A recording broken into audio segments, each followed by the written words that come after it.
究竟有没有方法能让人们对自己的发际线问题有所释怀呢？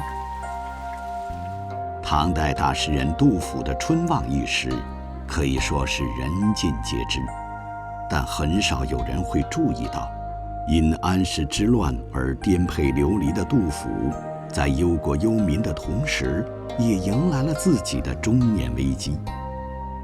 他也在为自己稀疏的头发发愁，不然他笔下那句“白头搔更短，浑欲不胜簪”就不会如此有画面感。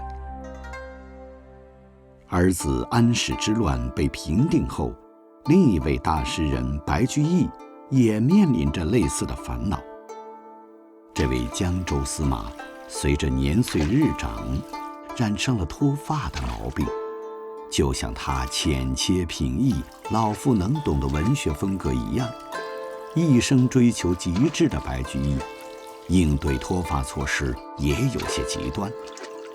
为了保存他的发丝，他坚持1年只洗1次头，乃至头上发，今年方已暮。白居易的好友刘禹锡却没那么看得开，发少嫌疏丽，颜衰恨静明。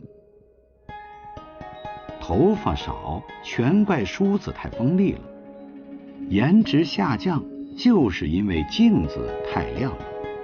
他总是忍不住抱怨：身瘦带贫减，发稀冠自偏。身体越来越瘦，腰带越束越紧，头发少的连帽子都跑偏了，还怎么出门见人嘛？杜甫、白居易、刘禹锡，脱发几乎丝毫不影响他们的才华。看来只要能够摆正心态，也许就能战胜脱发的困扰。